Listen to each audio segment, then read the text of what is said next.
Everyone, welcome to the Rockin with Marc YouTube channel. If you haven't already, make sure you subscribe to the channel and hit the bell so you can get updates whenever we release a new video. If you can, also to support the channel, check out www.VittorioFamilyBooks.com, where you can see the books that me and my daughter have written, including my book, The Kabbalah Saga Begins, and her series called the Invisible Girl series, also available at Amazon.com. All right, everyone, sit back and enjoy the show, and don't forget, keep on rocking.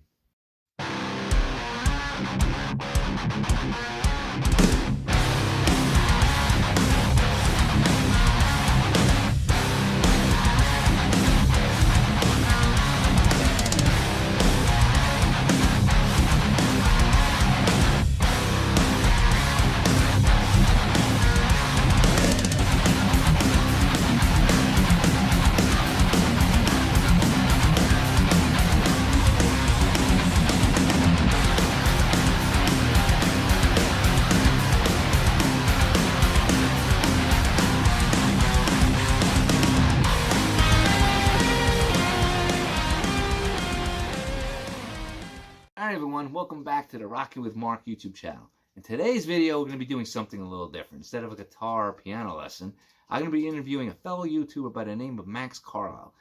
He is the host of the Guitar Maxx YouTube channel. He does a great job of reviewing different guitars at affordable price ranges as well as guitar gear. Alright, if you haven't already, please give this video a thumbs up, subscribe to the channel, and if you can, hit the notification button so you get updates every time I put a new video. Alright guys, when we come back, we'll start the interview. And don't forget, keep on rocking. Alright guys, we're back. And today I got this very special guest on my show, Maxx Carlisle from one of my favorite YouTube channels. Maxx, how you doing today? I'm great, man. Thanks a lot for having me on. It's a pleasure to be here. Yeah, I always like having fellow YouTubers on there, especially the ones that I regularly watch. Yours is one I regularly watch. In fact, you're probably one of the reasons why I bought this amp right here. Excellent. Those are great amps. Those are great. Yeah, man. Yeah. You always, I leave it here in my basement and pass it. And I'm like, start practicing. You have no excuse. You don't have to lug out a big amp. It's always there, and it's pretty good. I like, it's got the metronome in there, drum beats. That's exactly what I was looking for. That and like a Bluetooth, so if I wanted to from my phone and stuff, it works great, man. Yeah, you could throw it in a backpack, and they actually sound really good too. I mean, the tone of the amp is actually really nice. It's just, some of the little amps, they get the job done, but they just don't sound that good. But those ones really do. I like them. Yeah. And then the other thing I noticed is that you also got the same guitar I got. But I don't know, like you videotaped it, I think, a couple of days after I got it, that George Lynch guitar, SUNBURST guitar. Yeah. Let's see here. Yeah,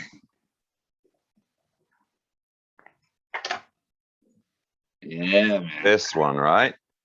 Yeah. That one, yeah. Yeah. And then I got the other Lynch Tiger one, probably like about a month ago. Okay. Great guitars, actually. Yeah. I like them. Very well built, Oh yeah.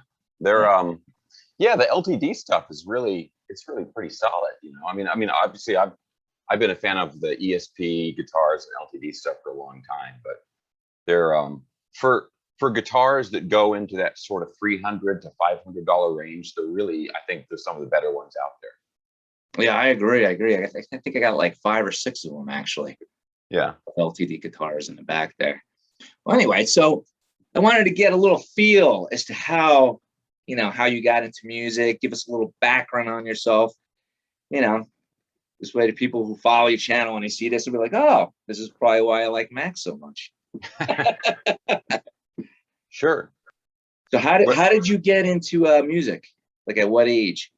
Oh, really early. My dad played guitar, and he played, kind of folk music kind of stuff, cowboy chords on the guitar, that kind of thing. So I was always around it growing up. I was around people playing instruments and that kind of thing. And actually the first instrument I played was violin. And really? I played it in school, the usual, little kid playing violin kind of thing. And I played it for quite a while, but I didn't really enjoy it all that much.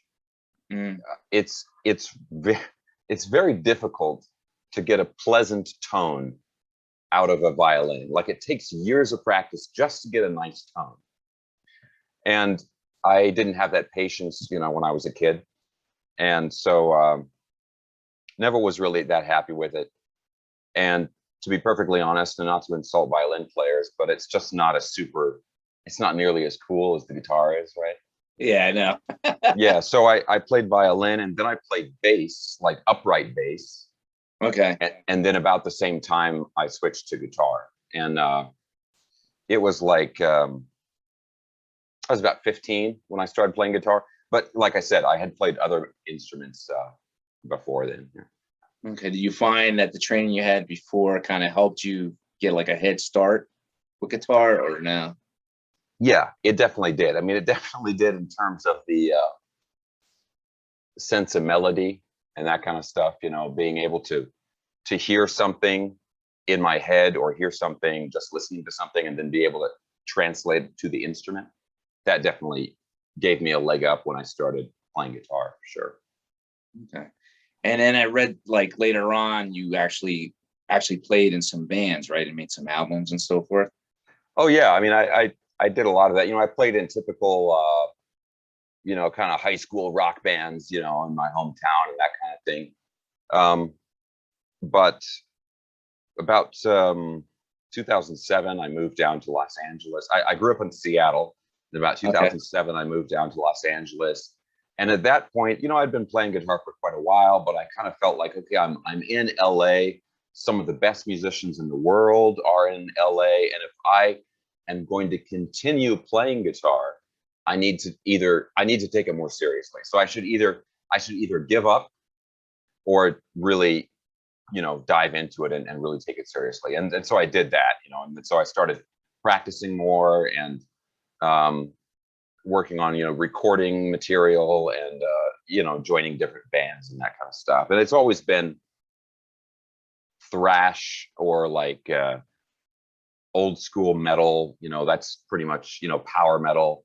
That's always the kind of stuff that I've been playing in terms of being in bands and that kind of stuff. I was in one like industrial metal band for a couple of years, which wasn't really like my favorite style, but it was still, you know, playing live in a loud band is always fun, kind of no matter what you're doing. So, yeah. Now, who did you find to be like, you know, more inspiring for you? As like, what fellow guitarist inspired you the most? Was it like one person or a few? Yeah, it was a few. You know, I can't say there's any one particular guitar player that I've always wanted to sort of chase the sound or anything like that. But a lot of the classic shrapnel era 80s guys, you know, Tony McAlpine, Paul Gilbert, guys like that, Jason Becker, Greg Howe. Those guys have, to me, always been the peak of melody, you know, really strong melodies, but also just amazing technique and you know, pyrotechnic guitar, that kind of stuff. There are some great kind of more modern players that I really respect in terms of their technical ability, but I feel like a lot of the melody has kind of gone away in some of the more modern stuff. And if the song doesn't get stuck in your head, I think that's a bad sign. And a lot of the new stuff, it doesn't seem to stick with you as much. Yeah, it's actually kind of hard to find rock bands nowadays, isn't it? Like a lot of like, there's not too many of them. I'm trying to think. You got that one band, I can't think of the name right now, but they sound more like, people try to compare them to Led Zeppelin. They're like a bunch of brothers. Oh, Greta Van Fleet. Yeah. Yeah. What do you think of those guys? They're good. You know, I like them. I obviously, you can't really say they're the most original band, but that's okay. You know, I feel like there's, you know, going through the different eras of rock music, you know, there's always going to be bands that are just sort of emulating another style. I mean, there was Kingdom Come, you know, and like you know, and they're kind of the same thing. You know, they're like, oh well, they sound like Led Zeppelin. But if you're going to copy a band, what a great band to copy. Exactly, right? Yeah. One of the best ever. Yeah. So then at what point did you decide to start your YouTube channel? Well, it's a funny thing because I started my YouTube channel just a little while after I got to LA. So this is like 2008, 2009. And that's when, yeah, and that's when YouTube was really kind of in its infancy. And I did some videos very similar to what I'm doing now, like demoing a guitar or something like that. But at that time, there was a really negative stigma around being a guitarist on the internet, right? It's like, oh, that he's not a real guitar player. He doesn't go on tour. He's just playing in his bedroom on the internet, right? And so even though I was doing, I did like a handful of videos, I deliberately steered away from it because I didn't want to be associated with that. And in retrospect, what a terrible decision, right? But so I did it way back then. And then for a long time, I still had my YouTube channel, but I would just put random things on there, or I'd do like a little update video about like, hey guys, I'm going to be playing with this band, check this out, that kind of stuff.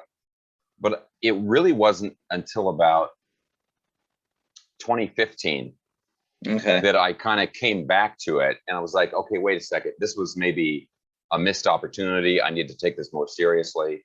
And at that point, I came back to it, and I started really trying to figure out, like, okay, what is it that people want to see? What can I provide that people want to see that will be valuable to people on YouTube? And that's when that's when the channel really started, even though it had been around for a long time before then. Yeah, because I've been watching you probably like for, I think, 2 or 3 years now, and I would just seeing your like subscription like jump. Right. Yeah. Do you, like, for people starting out with the YouTube channels, do you have like any advice to offer them as to how to grow their channel? Sure. There's a few things I can suggest. I mean, one thing is more like something to avoid rather than something you should do. And it's a mistake that I made for a long time. And that is basically to assume that what you think is interesting, everybody else will also think is interesting. And so what happens with that is it's easy to come up with a video which is maybe some really obscure piece of information.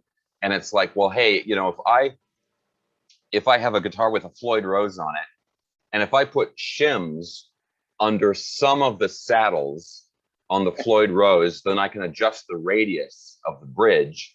And so I can match the radius of the neck on the guitar. And this will make getting the action like just, oh, perfect, To me, that's really interesting. And to 12 other people, that'll be really interesting. But to the average viewer, it's like, not that many people are going to be into it. And so basically finding things that are going to appeal, that are interesting, but also have kind of mass appeal.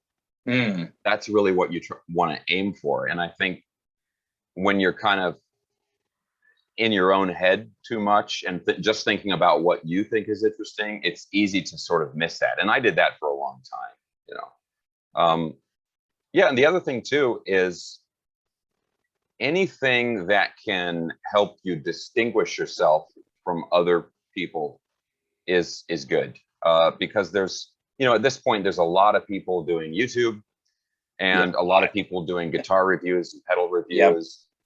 And even if it's like really well produced and this kind of stuff, if there's nothing that's really different or unique about what you're doing, you just get lost in the sea of people doing it. Yeah, and so that can be, I can't say exactly what that would be for somebody, but it can be, just something about the way they present the information or something about their personality that comes across, that kind of stuff. And that is something that can just develop over time. Like you're not going to figure it out on your first video. It's going to take you a while. And then you read the comments and you see which videos do better than others. And over time, you figure out like, okay, this is kind of what people connect with. And you learn from there. It's definitely a learning process. That's another thing too, is I think people, they want to start a YouTube channel and they put a ton of work into that first video, thinking that they're just going to take off from that first one, and it never happens. And you have to accept that people starting out have to accept that it's going to be a learning process. And the first videos you do, a year later, you're going to hate those videos. But if you hadn't done them, you know, you wouldn't have been able to learn from them and that kind of stuff.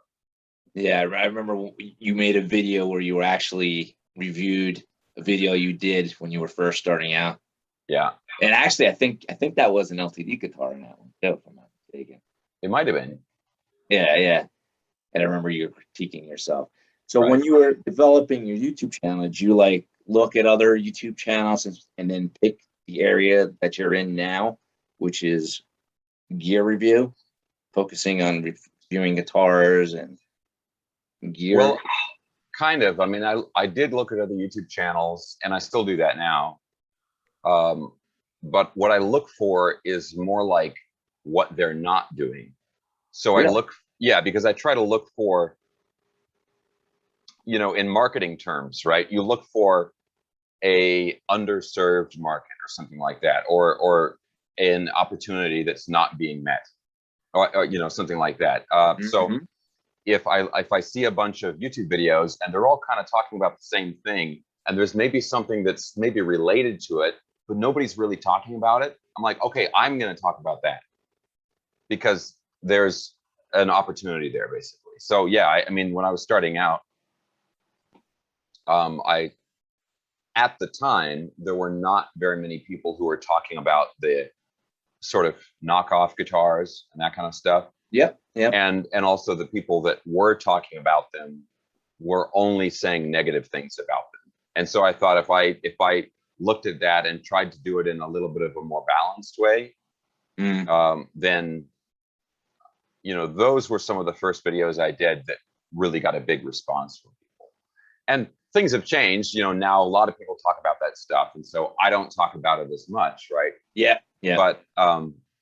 But yeah, that's kind of what I think about when I'm watching other videos that are related and that kind of stuff. Because, you know, if you watch other videos and you just do the same thing that you saw on that video, then you run into that same problem where it's just like, well, I have to, you know, there's got to be something different about what I do. Otherwise, it's like, well, I already saw this video on, you know, Philip McKnight's channel. You know, why would I watch yours on the same topic? That kind of stuff.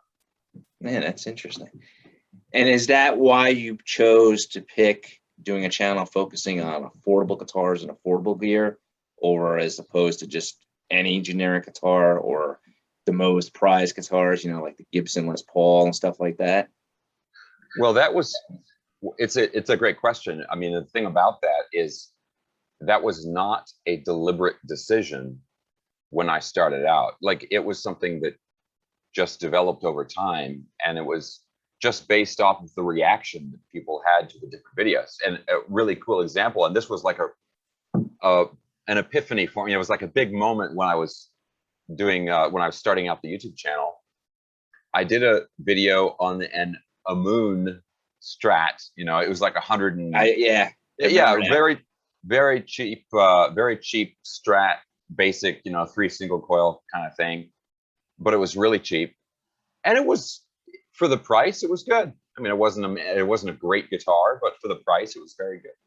So I did a review on it, and that review got a ton of attention, and everybody was like, wow, thanks for making this, and it's really helpful for people on a budget, blah blah blah, this kind of thing. And a little while later, I did a review on the Chris Broderick Signature Jackson, made in USA. Beautiful guitar, cost thousands, right? You know, neck through, made in USA, just incredible. Nobody cared.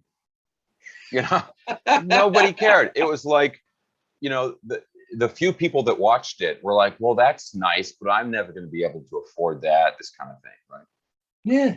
Yeah, so over time, you know, I'm just like, well, you know, the things that people seem to enjoy watching the most and what they get the most out of is the affordable stuff. And so I'm like, well, give the people what they want, right? That's exactly where it went. You're meeting the demand. So there you go, right? Marketing 101. Yeah. And I got to ask you this question, right? And I guess I kind of know the answer, right? Because I see your channel. And I think some other guy, Daryl Braun, he does guitar reviews too. And I'm wondering, like, he's like doing these new guitar, like, almost like every week you got another guitar that you're doing a review on. Where do you get all these guitars from? Are they like a stockpile, or do these manufacturers send them to you? I always wondered about that. Well, so it varies a lot. If it's a brand new guitar, then it was probably either sent from the company or you just bought it, right? Like, obviously, if it's an older guitar, then it's maybe, like sometimes if somebody I know has an interesting guitar, they'll loan it to me so I can do the review. And sometimes there's even been things where a shop has something in stock and they'll loan it to me so I can do a video on it. And I have to be very careful, that I don't ding it or something like that. But yeah, if it's a brand new guitar, or the real big thing is if they get a guitar that's not released yet, like it's going to be out next month, then it was almost certainly sent from the company and that kind of stuff. But now, if it's sorry, I continue and then I'll ask my other question. Well, yeah, but like as an example, because I cover a lot of affordable stuff, it's actually less hassle for me if I don't work with the company. That might sound weird, but like if it's an affordable guitar that's, I can get on Amazon, I'll just buy it. And that does a couple things. One is I have no obligation to the company. And people talk a lot about like, well, if you have an agreement with the company, then maybe it's not really an honest review and this kind of stuff. I have never had a company tell me specifically, this needs to be a positive review or something like that. Most companies will either not say anything or they will say, we want your honest opinion. And that's valuable for them too. But the other thing is, so going back to what I was saying before, is if I don't have any agreement with the company, then I have no obligation to them. And also some companies, they ask for a lot, like, oh, hey, after the video, can you post it here and post it there and write a review on this website and send us a picture of you holding the guitar? And I just don't want to deal with any of that. So for things like that, it's actually, even though I have to spend money on it, I'm going to make the money back if the video is successful. So it's not, yeah, so it's actually easier. But if there's something like, oh, it's right here. My Fender HM Strat, the reissue, this is a $1,200 guitar, and Fender sent it to me, so that's nice. Yeah, it's great. But if it's something like that, I'm probably not going to shell out $1,000, to check out a guitar that, I mean, it might suck, so. Yeah. Right. Now, were there any situations where you actually reached out to a particular company because you wanted, or you liked the product or whatever, and you were like, you know what, I want it, but let me reach out to them and see if I can actually borrow it and then do a review for it on the channel? Have you ever done that? I have, but it's pretty rare. Okay. And usually the way that things like that usually come up, Schecter is a great example of this. I had a Schecter that I bought, I did a review of it, and the review, the video did pretty well, got a lot of views, that kind of stuff. And it was an honest review. It was like, hey, this guitar is, the guitar I did it on is actually one that they discontinued. And I was like, hey, this is a really cool guitar. I wish they still made it, I think I actually saw that one because I remember you saying that. Yeah. About one particular guitar that you said it was no longer made. Right. And you wish to continue making it. Yeah. And so I did that video on my own. And then somebody at Schecter saw that later on. And so then they contacted me and said, hey, we really liked that review you did. Would you be willing to check out some other stuff, that kind of thing. So things like that come up a lot, where I will initially talk about some product or some brand just out of coincidence. Something I just happened to own, or something that I thought was cool and I bought for myself, and then I'll do it. And then later on, after I have already talked about it to begin with, then the company will contact me. It's very rare where it's a company that I have no you know, like I've never owned anything or something like that. And I just like, oh, wow, it'd be great to have a diesel amp or something like that, you know, and then I'll email them and say, hey, I'm a YouTube guy, send me some, you know, that almost never happens. I think I've done that like one time, you know. You never know, man. Maybe you Yeah. get a Gibson out of that deal, you know, get one of those $5,000 guitars, man. Yeah. Well, how, and that was another thing. I don't know if you've been noticing, because that's just going to into my other question. Because I saw, like, you did that one video where you were talking about, like, how many guitars you have. How many guitars do you have? Like, I remember you saying you have some in storage. Oh, yeah. Yeah. Yeah. You know, I live in an apartment and I can't fit everything in here. It's ridiculous. People joke when they come over, when my friends come over, they're like, hey, we're going to the guitar store. You know, it's, I mean, because it looks like it's a Guitar Center in here or something. So, yeah, I have stuff crammed in the closet, and then I have a storage unit. Then I have like amps and some guitars in the storage unit. So yeah, when I did the video you're talking about, I think I had 60 or 60 something. I'm trying to clear out. I only got like 50. I had 15. Now I'm down to 13. And the reason I can understand, trying to get rid of them. I can understand it, right? They're like, but it, you know, it plays so nice. But then I'm like, well, I haven't played that one in like a month or, you know, a couple of months. Well, maybe I should get rid of it. You know, that, other thing. Especially during the lockdown, I went on a buying binge. But unfortunately, a lot of it was sight unseen. You know, I'm on Reverb every day. You know, seeing what's going on, and like I'm just like noticing, like especially with, you know, like the Gibsons, like even the lower models, like the Studio and the Tribute, like prices have gone through the roof, man. It's like insane. It seems like everybody's like trying to like, I don't know what's causing it. I'm assuming it's COVID related, but I always wondered about it. So what do you do with all these guitars? Do you like rotate them in, take 12 out? Well, there's some that you know, there's some that I play on a regular basis, and so obviously I want to have those ones close by. There are also some that there are some that I honestly just kind of like to look at, you know, so they're kind of mainstays on the wall here. I'll turn this thing a little bit. You can just kind of see the bottom of it, but you know, this is my wall here and this kind of stuff. But yeah. But yeah, there are some that I should get rid of, you know, that just taking up space, that kind of thing. Yeah, because you got him in storage. I'm like wondering, like, does he like all right, December I'll take 12 out, put 12 back in. Yeah. Like me, I rotate days.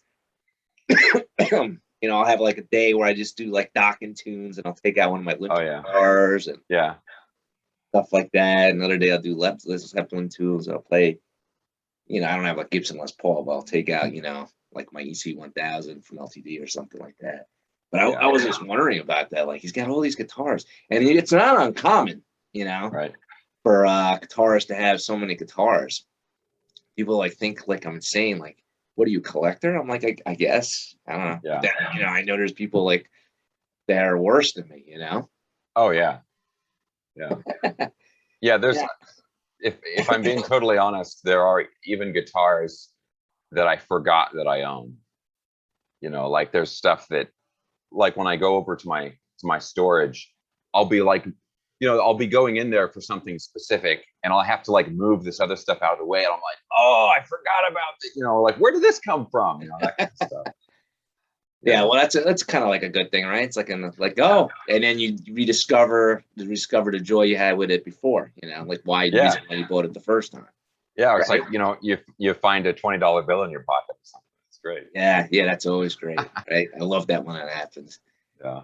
Now, going back to you as a musician, like, did you have, like, when you went to the guitar, did you have like formal training? Because I know you got like very like kind like a unique soloing style, like, you know, the way you shred on the guitar. Was that like formally taught to you? No, I don't have any formal training in terms of I didn't go to music school or anything like that. When I was playing other instruments, I was in school for that, and so I have, I guess you could say, formal training in terms of like how to read music. And reading music and music theory and that kind of stuff, but it was never specifically for guitar. I did have a couple teachers here and there, but it was usually short-term things where maybe I wanted to learn a particular technique, and so I would go to one particular teacher that was really good at that technique. Yeah, but I think at one point I had a teacher for 6 months, but that was the longest period of time.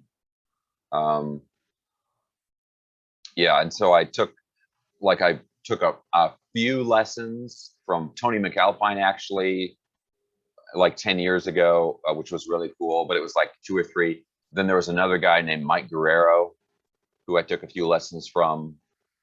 But other than that, it's been books and practicing and, just kind of self-research and that kind of stuff. Now, do you prefer like doing like the 3 notes per scale to develop the technique that you have, as opposed to just going over to like the normal like 2 notes, like for the pentatonic and stuff like that, you find? Or I don't know if I prefer it, but the 3 note per string runs, I mean, that's really like those guys the guitar players that I really admire, they tend to be that style. And so I spent a lot of time developing that, but there are still pentatonic based players that I really like. And yeah, so I don't know if I really can say that I prefer one over the other, but I guess just for the style that I play, then it usually ends up being like the more linear 3 note per string kind of scale based runs, that kind of stuff. now, speaking of soloing, all right, so I was on your website today. People who watch your channel or are watching this video know that you have instructional videos, but for those who don't know, Maxx got a few instructionals out there. One of them I think is called 1988, I believe. Yeah. So give us a little bit overview for that, and then I'll go into the other ones. Sure. So actually, about the same time that I really started becoming more serious on YouTube, I started doing some lessons, like teaching, but it was one-on-one stuff, and I did them over Skype or in person or whatever. Do you still do that, or no? You still do no, I don't do it anymore. And basically what happened is I really enjoyed the teaching, but it's a challenge with everybody's schedules and this kind of stuff. And after a while, I'm just like, I could reach a lot more people if I just make a lesson and then send them the lesson, this kind of stuff. And so it just became something that was doing instructional programs. It became something that was just kind of more efficient with my time. And somebody also, like, they can get an instructional program for $20 or $25 or something, or they can spend like $60 for a lesson, one lesson with, you know what I mean? So it's like, for other people too, it's more economical and that kind of stuff, and easier with the schedule, that kind of stuff. And they're kind of a lot of work to make, to be honest, but I do enjoy making them. And something I've just started doing recently, and this might be the first public announcement of this or something, is I've started working with some other guitar players. So I'm basically producing the instructional program, but they are the one that's teaching it and coming up with the licks and that kind of stuff. And there's one that I just filmed recently that is all about different picking styles, like alternate picking, economy picking, and even hybrid picking, which is using like finger style with the pick. And I think it's going to be really, really cool. And it's, again, with a different guitar player who's teaching this stuff. And I think it's going to be really, really cool. I'm impressed by it. So I think it's going to be exciting for people. Oh, that's great. And then getting back to the one that the video 1988, or was it 89? I forget the name. I just said it too. That instructional. What's that one about? Is that just about how to play songs and the style of the 80s music, or? Yeah, exactly. And it was because I did one called Guitar Solo Essentials. That was the first program I did. I was going to ask you about that next. Yeah, that was the first one I did, and that just kind of covers a lot of just kind of general, like, you know, pentatonic licks, and this is how this scale goes and it relates to this other scale. It's just like general information and licks techniques that you need to play solos generally. And then I've done 1988 and 1989. I've done 2 programs. That's probably where I got it from. Right, yeah. And those ones are about specifically licks and techniques that are used in 80s rock guitar playing, you know. So there's like, you know, tapping licks in there and just stuff like that. And why'd you pick those particular years? Oh, they're just fun years. You know, I think it was just like, Instead of saying 80s, you said 1980, 88. yeah, 88, you know, it's yeah, they were just fun years. See, I thought that was kind of unique. And I was actually checking out the solo one. And I think it's pretty good because I'm not much of a shredder like you, from far from it. I'm like trying to get better at it. So I was like, oh, that's pretty interesting. Which leads me to my next question. And actually, I don't know if you remember this. I posted this as a comment on one of your videos. Is if you would ever do an instructional video for people trying to become shredders, like a beginner shred video. I think that would be pretty cool. I've thought of it. I mean, I thought about that, and I think I remember seeing your comment. And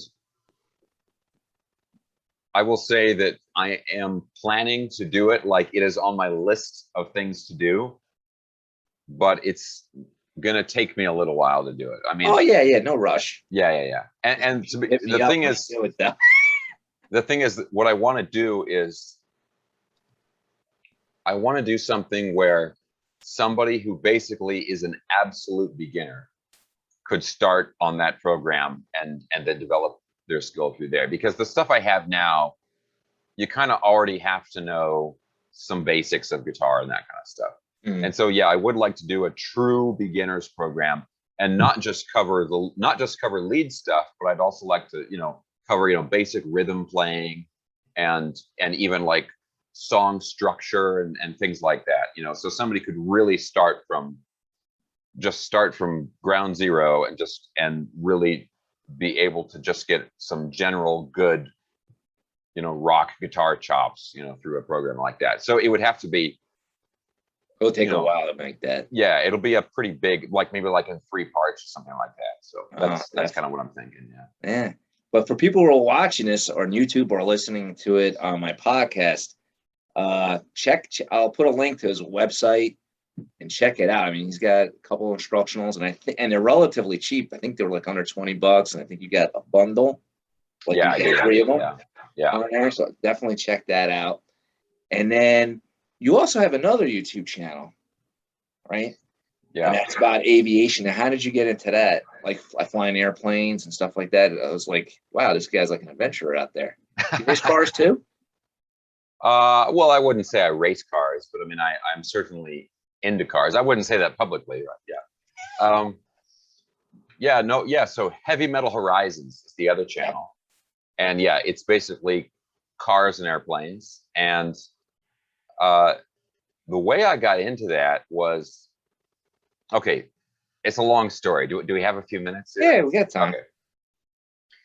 So growing up as a kid, I had a grandfather that had been a pilot, a bomber pilot in the Air Force and this kind of stuff.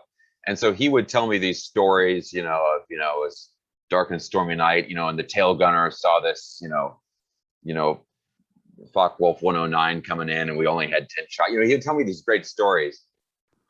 And so that fascinated me as a kid. And I was also into model rockets and model airplanes, and I did all this stuff with my dad. And so I was really into aviation as a kid, but I never ever considered that I would be a pilot someday. Okay. Because, and the reason was, everybody that I knew personally that was a pilot was in the military.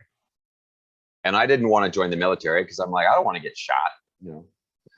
And so for me, I had this connection for a long time, well into my adult life, that if you were going to be a pilot, you needed to be in the military first.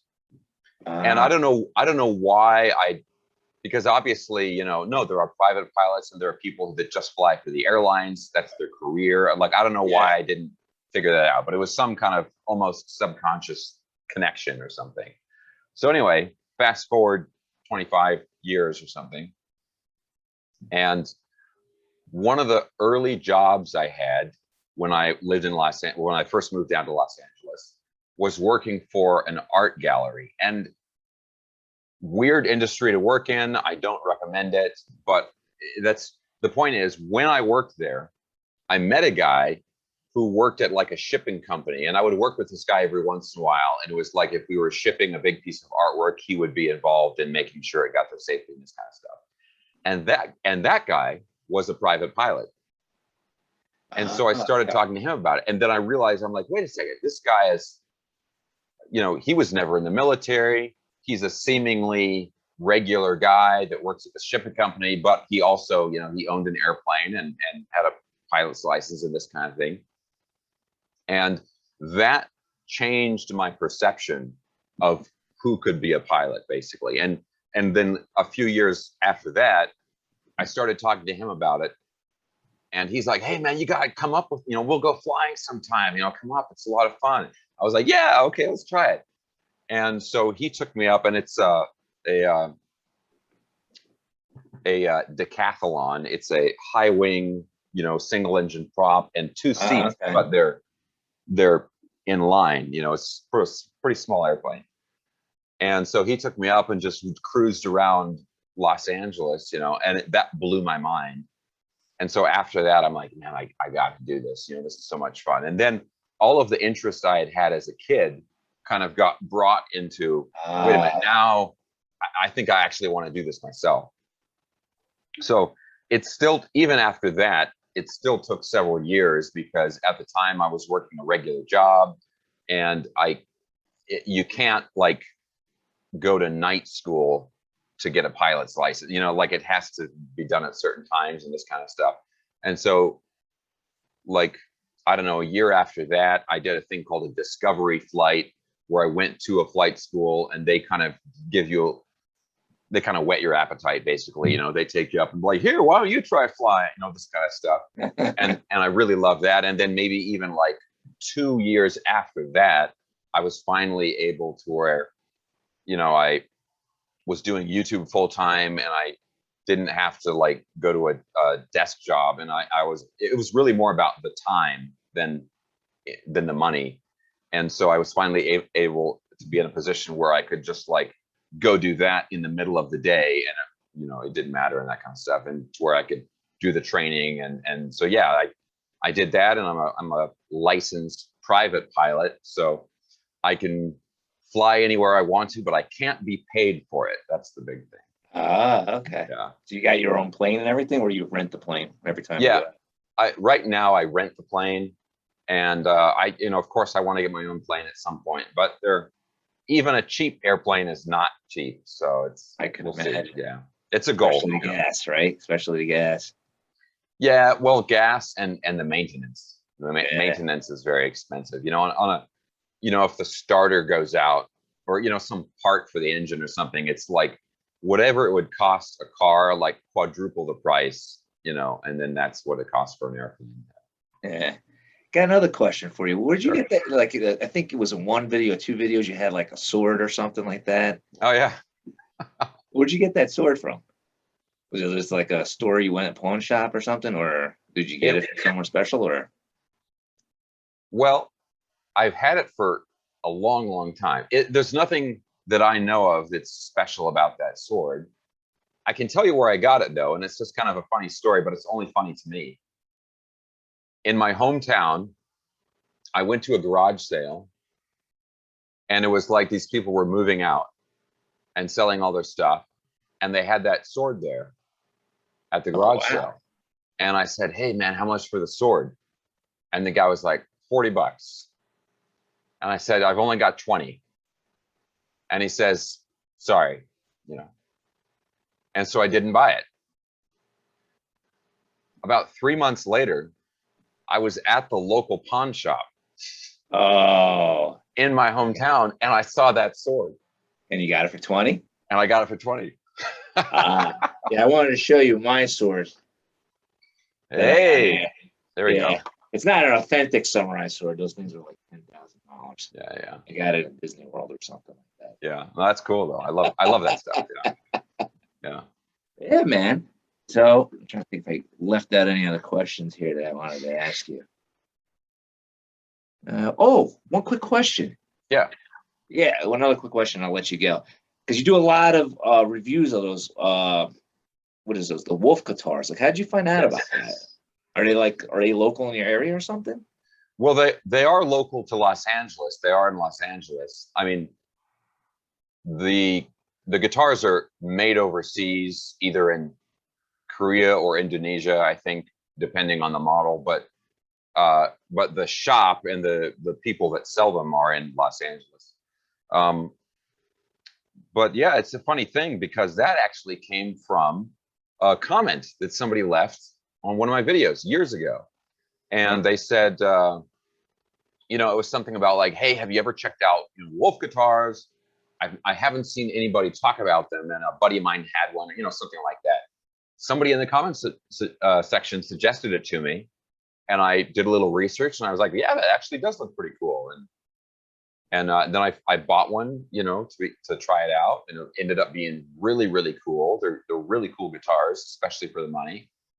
But yeah, that came from a suggestion in the comment section. So I can't say I read every single comment, but I try to read the majority of them. And a lot of the time in there, people have really good suggestions that end up becoming, videos in the future. Good. Yeah, right. It helps you find new guitars out there. Totally, yeah. Now, do you have any plans to perform in the future, or coming up, like with a band or as yourself as a soloist? I don't have any immediate plans. Nothing that's set right now. I mean, that's a big part of it. Even now in Los Angeles, there's still a lot of lockdowns and that kind of stuff. So yeah, people are hesitant to book shows. So I don't have the immediate plans. It's something that I want to do, but I'm not really in much of a hurry to do it. Like, there's a band called Hellion, which is a 80s. I mean, it's an actual band from the 80s, a metal band that I'm a member of, but the band has been on a hiatus for years, So if that band, if everybody gets together and decides to do something, then I'll be, I'll absolutely do that, and that would be a lot of fun. But I did solo shows for quite a few years, like 2010 to 2015, that kind of stuff. And maybe I'll do that again, but it's not something that's really super high up on my priority list. To be totally honest, doing the YouTube videos, and the other stuff that I'm doing, it's very fulfilling to me. So I don't really feel like I'm missing all that much by not doing, by not playing in a band these days. I got two more questions that I just thought of. In terms of, this will be related to people who have like YouTube channels, like, how you're always recommending horrible guitars and so forth. For people who, running their YouTube channels, is there any like affordable like gear, whether it's camera or software, that you recommend to people? Well, software, not really, because I don't think you need a really you don't need, you're not like making special effects or something. So I think any basic editing software works pretty well. There's one called VideoPad, which costs like 40 or 50 bucks and will pretty much do everything you need it to. For cameras, if you can spend like, maybe 300 to 400 bucks, you can get something like this, which is this is a Nikon DSLR, and there's like the 3000 series or the 5000 series, and these cost about maybe $400. And the wonderful thing about these is, you can change lenses, which really makes a big difference. So if you're talking on camera versus you're shooting a video of like a close-up of a guitar, it's really helpful to switch the lens that you're using, that kind of stuff. And these, you know, obviously they're, you know, HD video and this kind of stuff, and so they look very nice. And they also have a microphone input, which is a big deal. And so, yeah, I recommend something like that, but that's assuming you've got $400 to spend on it, you know. So if you don't worry about it, you know, shoot it on your phone or something. And, you know, I think if, you know, you can get like, you know, I'll give you an example. You know, there's like something like, can you see that? This is just a phone holder. Yep. Stick it on a tripod. Yeah. Yep. Holds the phone. A lot of the time, natural light, if you can shoot by a window where you have natural light, that's an easy way to get good lighting. Sometimes, you know, honestly, the lighting sometimes is more important than the camera you're using. You can make a really expensive camera look terrible if you have really bad lighting. So, yeah, I mean, if you don't have money, you know, if somebody out there wants to start a YouTube channel and they're like, oh, I need thousands of dollars of equipment, you really don't. You know, you shoot it on a phone, or even I've even shot things on like a little action camera, you know, like a GoPro or something like that. If you can find a setting that doesn't have the fisheye look to it, you can use those too. And yeah, natural light, that's a good tip. Yeah, I guess that's what I would suggest. All right, cool. And then one more quick question, then I'll let you yeah. go, because I know you're a very busy man. Probably making another YouTube video after this. Are you going to have another contest? Yes, I am. Okay. Yeah. Okay. And For this guys who don't time, know, he had like a pretty cool contest where people would submit videos of themselves shredding a guitar, and he would give awards to it. I thought that was pretty cool. yeah, and it's coming up soon. It's going to be, I'm going to try and do one every year now. Do an annual Guitar Max shred contest. And this time, I'm not going to be the only one who's judging it. So I've invited a couple other people who are going to help me do the judging on it. So, you know, we can have a tiebreaker and that kind of stuff. So. Yeah. You know, it's pretty interesting. The guy that won your channel, he actually made a YouTube video. He's like a big George Lynch fan. So he actually made, I don't know if you've seen his videos. He actually made a custom, the Burnt Tiger that George Lynch has. He actually made his own version of it. It was pretty cool. Yeah, I have seen some of his stuff. He does a lot of, you know, like he'll get a guitar and do, you know, paint it, like kind of customizing. And yeah. He does a lot of customization of it. Yeah, Richard James, cool. I think. Yeah, that's him. Yeah, that's it. And then the funny thing is, I saw one of his things on eBay, and I'm like, saw the name. I'm like, oh shit, that's the same guy that I just saw the video on. I'm like, he was just like making the guitar. I thought that was pretty cool. Yeah, you know. He's a really good guitar player. I mean, it's really, doing that contest, it was really fun and kind of mind blowing. You know, I mean, the amount of talent that's out there, you know, among people that, I mean, I don't mean this in a bad way, but people that you just don't know about, right? But there's a lot of really talented people out there. Yeah, well, I'm looking forward to seeing that contest, and hopefully one day you put out that instructional video, and I look forward to your next YouTube video.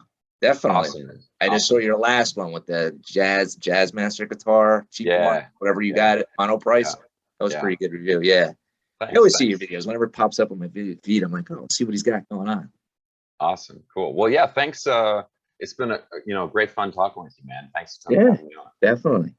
All right, guys. Don't forget, if you haven't already, like this video, subscribe to my channel, and hit the notification button so you get updates every time I put out a new video. And again, don't forget, keep on rocking.